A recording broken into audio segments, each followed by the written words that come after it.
Well, as I stated in an earlier video, I've got to get up and do something, get some projects finished. So I thought I would work on the JukeYard Dog some more. That was the first metal art project I've ever worked on. Well, and the only one of any consequence. But it's a never-ending thing. I had watched some videos by Barbie the welder, and she does metal art and does some really beautiful stuff. So I got a little bit inspired to do that, and her technique is to weld all the detail in. I mean, on some of her statues she must use 50 pounds of welding rod or wire. Anyway, I started out that way, building my JukeYard dog head. But after putting about 12 pounds of wire in it and about 10 pounds of welding rods, and I don't know how many pounds of scrap metal, it looked like that was going to be a lifetime project. So my thought now is to use Bondo to do the detail.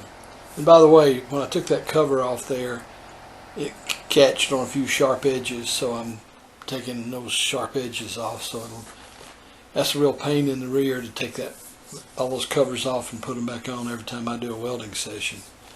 But it's necessary because of the neighborhood I live in.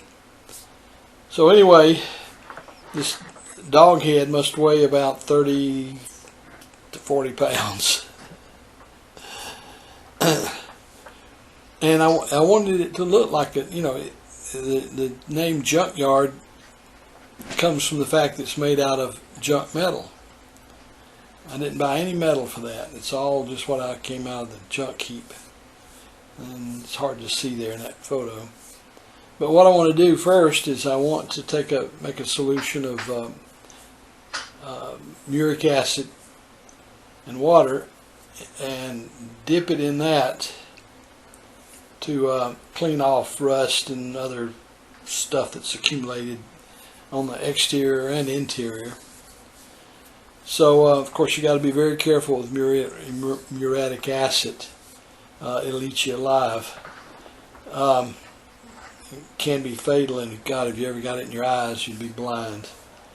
So at any rate, despite the fact that I'm not using all the precautions I should, I'm telling you, you should. Although you'll see in a moment, I'll go get a rubber glove and use a respirator when I use this. This stuff puts out a tremendous amount of fumes, all of which smell like a open sewage line.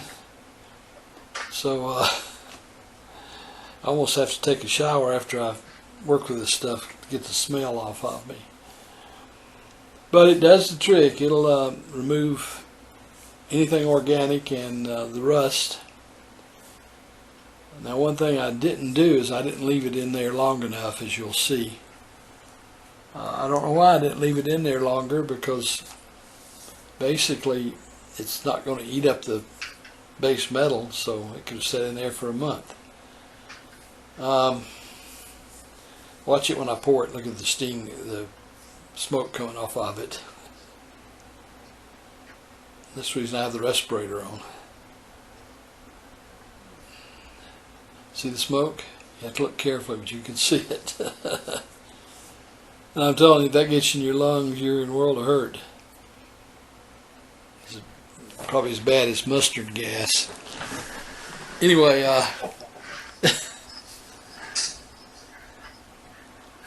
I like my respirator mask fine, except the way it fits around your neck. It's a project almost impossible to do with thick rubber gloves on, so I should have put it on before I put on the rubber glove. That was a chore because it comes up to the elbow. It took me probably 10 minutes to get the blooming rubber glove on.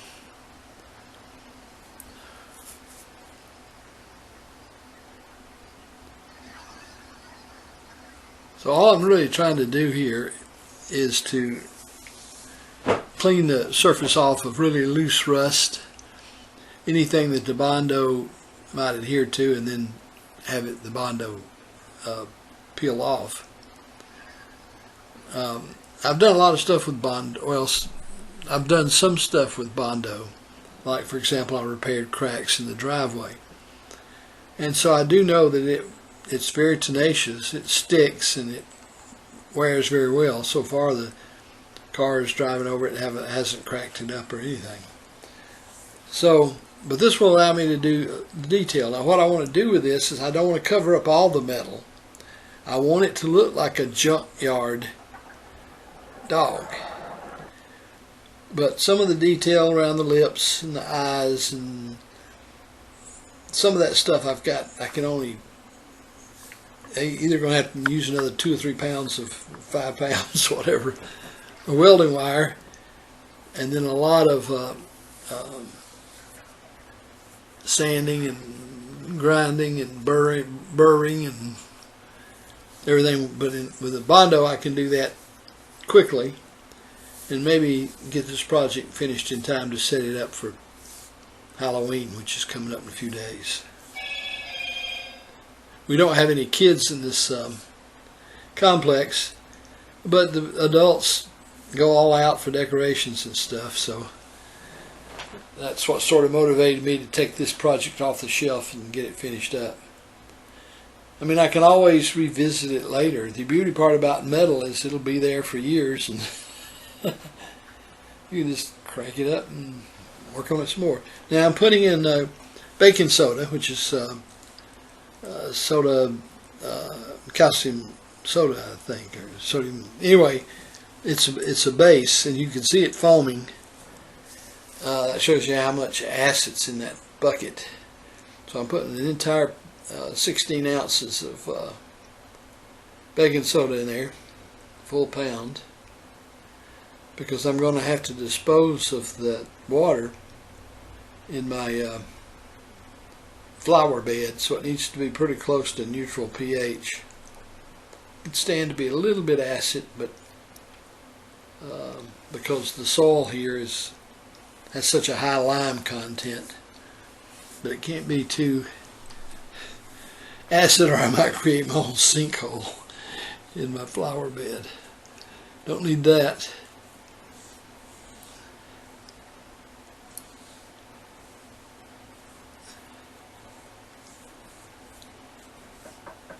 This also neutralizes the odor. So,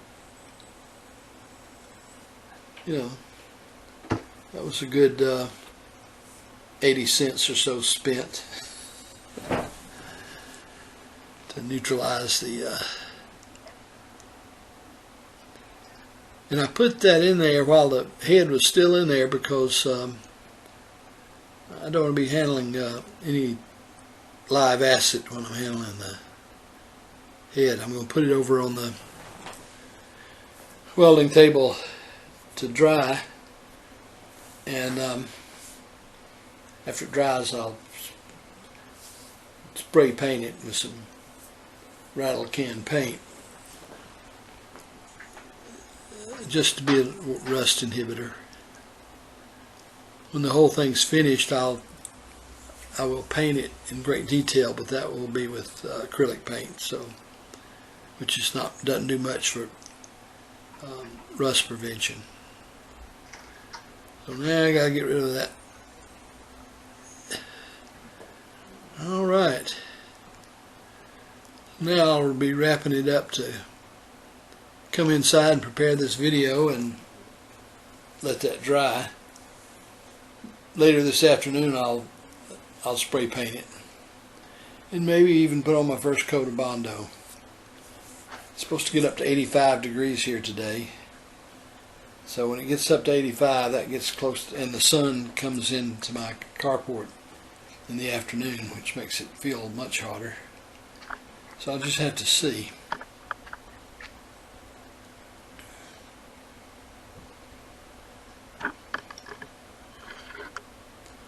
Trying to get a close-up of the Junkyard Dog. The lighting here is just not very good. I have a good strong light. I need to plug it in and use it to show the detail of the dog. Here I'm brushing off the loosened rust. At this point it comes off just with a rag. But I'm not going to be able to get to every place with a rag simply because it will be out of reach, or it'll be so rough that it'll shred the rag. So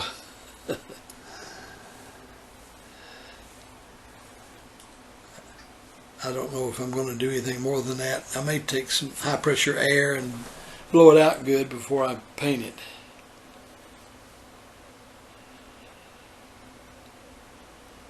Now I'll paint it inside, even though that won't show. Here again, just to inhibit some rust.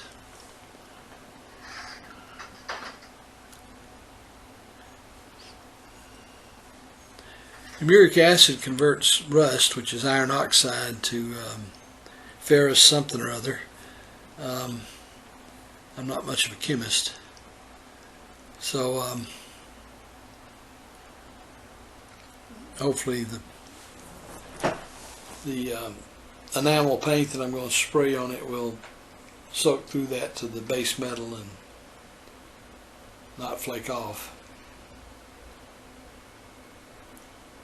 And it should provide an airtight seal around it, so hopefully it will inhibit any future rust.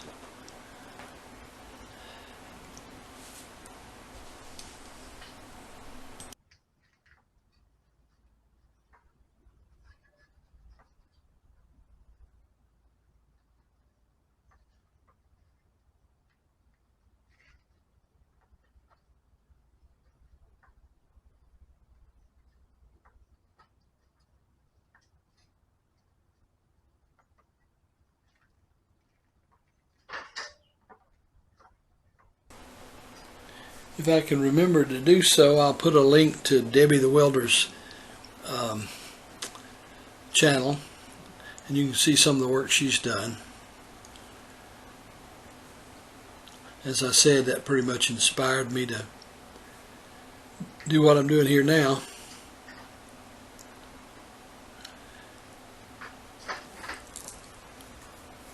I wish I hadn't gotten a better close-up of the head.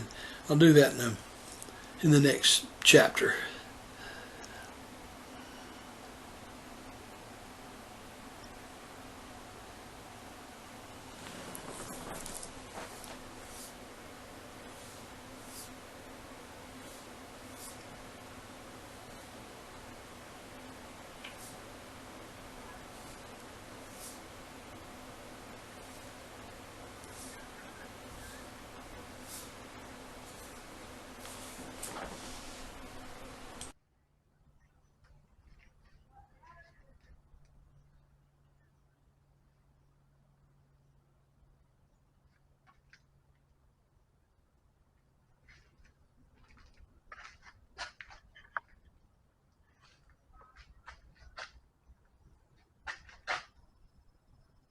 Since I'm doing this for Halloween, it needs to look ugly. Please subscribe, like, and notify. Thank you.